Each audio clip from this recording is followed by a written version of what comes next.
આજની ધર્મકથા. પ્રણામ. વિશ્વમાં પરમાત્મા શ્રી મુનીશ્વર સ્વામી ભગવાન અને મુનીશ્વર સ્વામી ભગવાનના ચરિત્રનો સમ્યક દર્શનનો ભાવ એટલે શિવકેતુનો ભાવ. એ શિવકેતુના ભાવની અંદરમાં દીક્ષા પછી હવે જે 22 દિવસનું આયુષ્ય બાકી છે એવું ગુરુ ભગવંતે જણાવ્યું છે.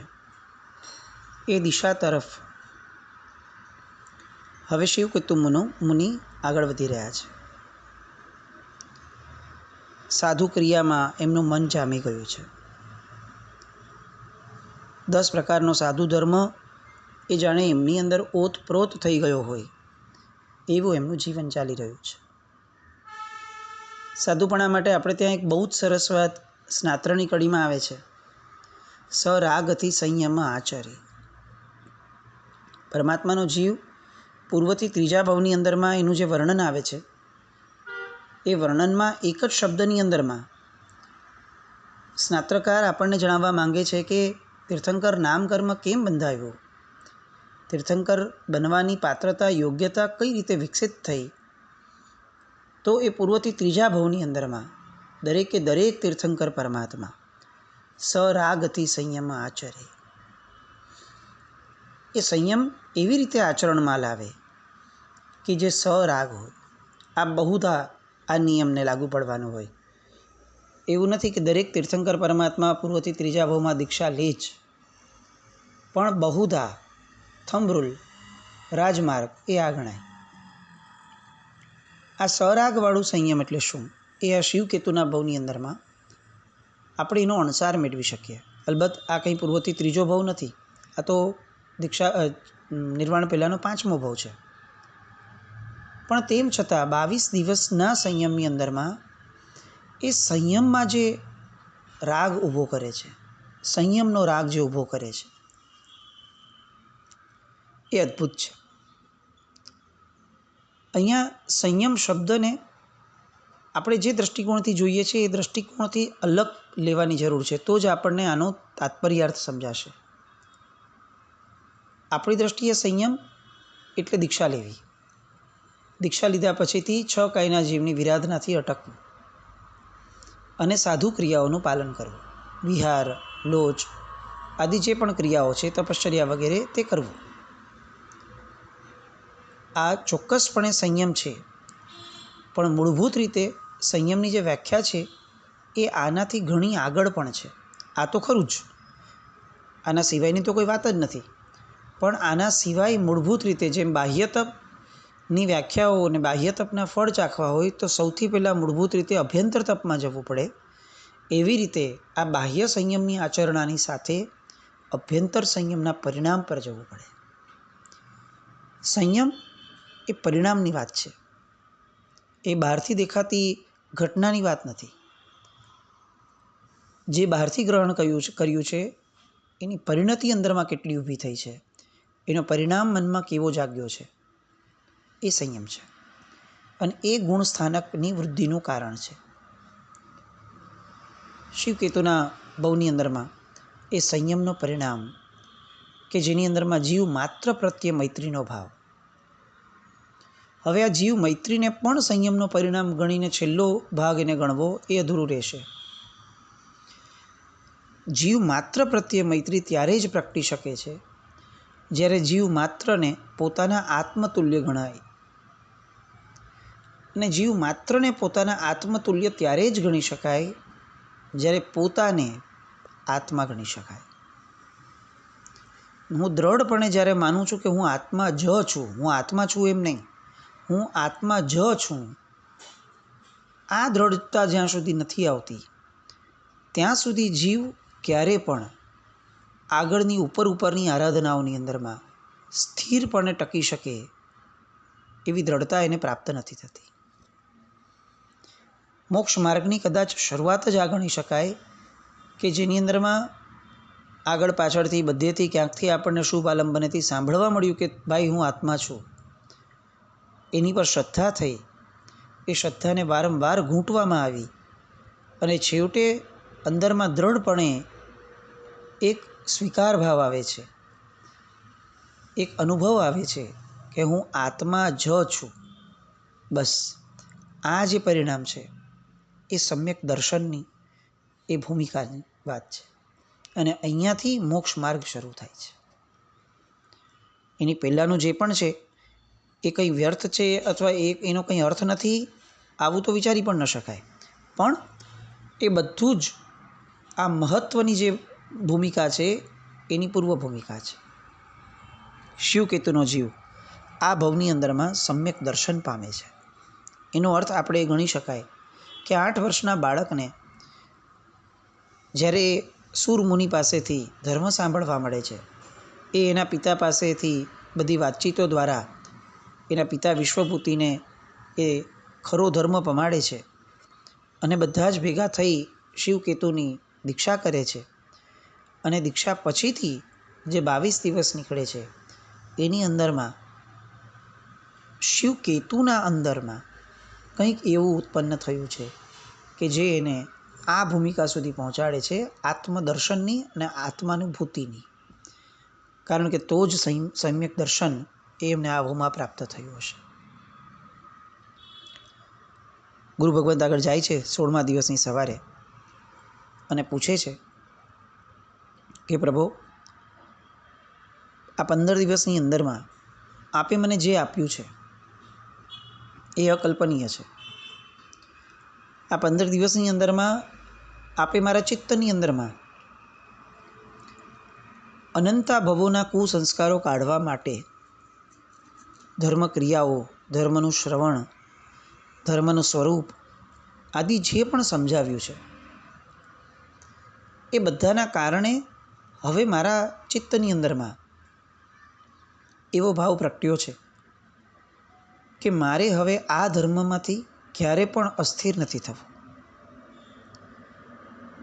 અને જો આપની કૃપા થતી હોય, આપની સંમતિ હોય, આપને મારી પાત્રતા અને યોગ્યતા દેખાતી હોય જ્ઞાનના બળે પણ, તો પ્રભુ મારી એવી માંગણી છે કે હું છેલ્લા આ 7 દિવસ માટે હું અનશન વ્રત અંગીકાર કરવા ઈચ્છું છું. ગુરુ જુએ છે કે આમ તો બહારથી જોવા જઈએ તો ફક્ત 8 જ વર્ષની ઉંમરનો આ બાળક છે. એની જ્ઞાનની પરિણતિની દૃષ્ટિએ તો એ અત્યંત પરિપક્વ છે, પણ બહારથી તો ફક્ત 8 વર્ષનું બાળક છે. હવે આ 8 વર્ષના બાળકને સંલેખના માટે 7 દિવસ સુધીની છૂટ આપવી, પાછું જ્ઞાનના બળે એમને ખ્યાલમાં છે કે એનો દેહ તો 7મે જ દિવસે જવાનો છે. એટલે વચલા દિવસોની અંદરમાં ક્યાંક એનું મન વિચલિત થયું તો, એનું શરીર એના આ ભાવને અનુરૂપ સહાયક ભાવ ન ઊભો કરી શક્યું તો, એ જેનો ત્યાગ કરે છે એ અન્ન જળ વિના એના શરીરને ક્યાંક પણ કોક પણ સંકલેશનો ભાવ પ્રગટ્યો તો બહુ રિસ્કી વસ્તુ છે. સંલેખના એ વર્ષો સુધી આપણે કથાઓ જોઈએ પ્રાચીન તો આપણને લાગે કે વર્ષોના વર્ષો સુધી પરંપરામાં આપણે ત્યાં એનું મહત્ત્વ બહુ રહ્યું છે. બહુ ઉત્તમ આત્માઓ પોતાનો અંત સમય જાણે ત્યારે ગુરુ નિશ્રામાં એ સંલેખનાનું પાલન કરવા માટે હંમેશા અનુમતિ માંગતા હોય છે. પણ એ ઉત્તમ આત્માઓ અને ગુરુનું જ્ઞાન બળ એ બંને ભેગા થતા હતા. એટલે થતું તો શું કે અંતિમ સમયે ક્યાંય પણ એક નાનકડો પણ વિકલ્પ ન આવે એની લગભગ તૈયારીઓ રહેતી હતી. એટલે જ્યારે પણ એ લેવાતું ત્યારે એવા પ્રકારે એ લેવાતું હતું કે અંતિમ સમય સુધારવા માટે આ પ્રક્રિયા થાય, અંતિમ સમય બગાડવા માટે નહીં. આ સરસ મજાની આ અંતિમ સમયની આરાધનાઓ અન્ન જળના ત્યાગની, હવે એની માંગણી અહીંયા શિવકેતુ કરે છે અને ગુરુ ભગવંત પોતાનું જ્ઞાન બળ એનો ઉપયોગ મૂકે છે અને જુએ છે કે આત્મા તો યોગ્ય છે, જીવ આરાધક છે અને જો આ જીવ અનશન કરે તો એ ચોક્કસપણે પારગામી થશે. એટલે એમની પ્રાર્થનાનો, શિવકેતુની પ્રાર્થનાનો સ્વીકાર થયો. વિધિપૂર્વક અણશનવતના પ્રત્યાખ્યાન કરાવડાવ્યા. આ આખી ઘટના દરમિયાનમાં ક્યાંય કોઈ જગતને ભેગું કરવાની, વિશ્વભૂતિને કહેવાની, રાજાને કહેવાની એવી કોઈ જરૂરત ગુરુ ભગવંતને લાગી નહીં. આ બહુ મહત્ત્વની વાતો છે. શિવકેતુની દીક્ષા થાય છે ત્યારે રાજા પણ એટલા જ ઇન્વોલ્વ છે. એમના પિતા વિશ્વભૂતિ, એમનો પરિવાર, માતા વગેરે એ પણ એટલા જ ઇન્વોલ્વ છે. બધાને ખબર છે કે આ 22 દિવસ જ હવે જીવવાના છે. અને તેમ છતાં જ્યારે પ્રાતઃકાળની અંદરમાં માંગણી થાય છે ત્યારે ગુરુ ભગવંત દ્વારા એમ નથી કહેવાતું કે ઊભા રહો ભાઈ, મને બધાને પૂછી લેવા દો. ના,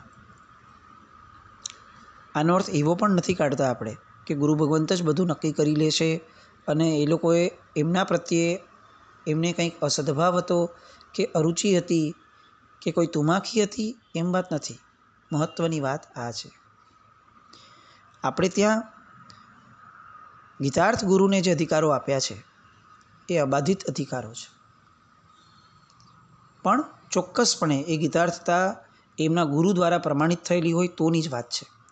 કોઈ પોતાને ગીતાર્થ જાહેર કરી દે અને એ ગીતાર્થતાના રૂએ એ નિર્ણયો લેવા લાગે, એમ વાત નથી.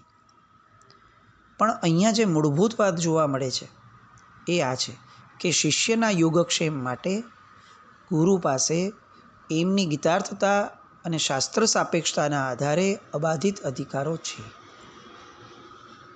એકવાર એમના પરિવારે એમને દીક્ષા આપી દીધી, એ પછીથી એમના પરિવારને જેટલો ભેગો રાખી શકાય એટલો રાખવાનો જે ગુરુ ભગવંત પ્રયત્ન કરે છે એ પણ એમનો અનુગ્રહ છે, એમની કૃપા છે.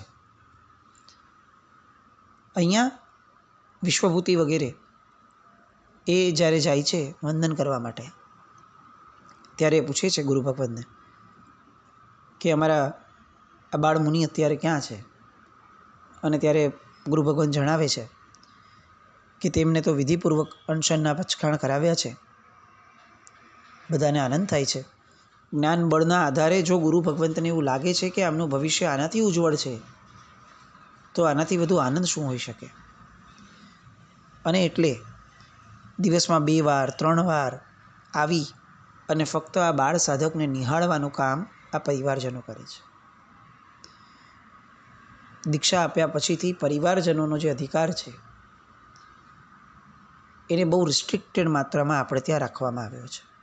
એનું કારણ પણ આ જ છે કે જે લોકો રાગના બંધનથી જોડાયા હતા એ લોકોને વૈરાગી જીવન માટેના અધિકારો આપવા એ કેટલેક અંશે ક્યાંક રિસ્કી છે.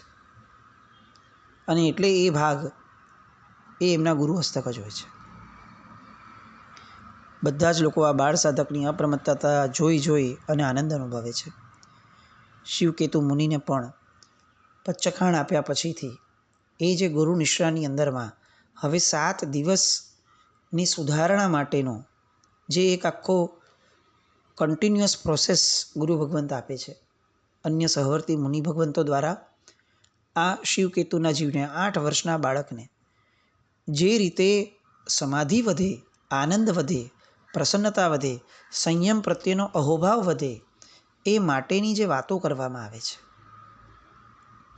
આ ઉપરાંત તમે ભૂખ્યા રહ્યા છો એવું યાદ કરાવવાને બદલે તમે તમારા મૂળભૂત સ્વભાવમાં સ્થિર થયા છો, તમે અણહારી પદ તરફની દિશામાં જે ગતિ કરી રહ્યા છો એમાં આ અનુભૂતિ એ એક્ઝેક્ટ અણહારી પદની છે કે તમે આહારથી નથી જીવતા, તમે તમારા આત્મબળથી જીવો છો. આવું વારંવાર એમને સમજાવવામાં આવે છે, જેના કારણે એમનો ચિત્ત, એમનો આત્મા, એમનું મન ક્યાંય પણ વિચલિત ન થાય. આ એક એટલી બધી મહત્ત્વની ઘટના છે જે અત્યારના વર્તમાન જીન શાસનની અંદરમાં આપણે ત્યાં લગભગ આ મિસ થાય છે. ઉપવાસના પચખાણ અપાય છે, તપના પચખાણ અપાય છે, તપ માટેની પ્રેરણાઓ થાય છે, બહુ જ સરસ વાત છે. ને લોકો કેટલા બધા અન્ન જળના યા તો ત્યાગની અંદરમાં યા તો પરિમાણની અંદરમાં આવે છે, પણ આવ્યા પછી શું એ પ્રશ્ન બહુ મોટો છે. મેં ઉપવાસનું પચખાણ લીધું, હવે આખા દિવસ દરમિયાન મારે શું કરવાનું એવું કોઈ વાત નથી, પણ મારે શું નહીં કરવાનું એ મને કહેવામાં આવ્યું કે મારે જમવાનું નહીં, મારે કોઈ પણ વસ્તુ આવે વાપરવાનું નહીં, આવું મને કહેવામાં આવ્યું. જે ઉપવાસની એક વ્યાખ્યા છે એમાં કોઈ ના જ નથી. પણ હવે મારે કરવાનું શું તો આખો દિવસ? તો કદાચ એ દિશામાં પણ આગળ વધીએ તો બહુ તો આપણને એવું કહેવામાં આવશે કે 3 ટાઈમ દેવવંદન કરવાના, જો શક્ય બને તો પડીલેહણ કરો, 2 ટાઈમના પ્રતિક્રમણ કરો. ચાલો, આ એ બહુ સરસ વાત છે, પણ મેં મૂળભૂત ઉપવાસ શેની માટે કર્યો છે એ વાત એ આખી ને આખી કદાચ આપણામાંથી મિસ થઈ ગઈ છે. મેં મારા અણહારી પદને અનુભવવા માટે તપ કર્યું છે. હું જ્યારે સિદ્ધશિલાએ જઈશ એ સમયે ખાધા પીધા વગરનો મારો આત્મા એ કઈ રીતે ટકી શકતો હશે, એવું મને જે કુતૂહલ જાગ્યું, એ કુતૂહલની પૂર્તિ માટે મેં એ અવસ્થા પામવા માટે, એ અવસ્થા અનુભવવા માટે આજે દેહ હોવા છતાં પણ મેં એ ભાવના તરફ એક ડગલું માંડ્યું છે.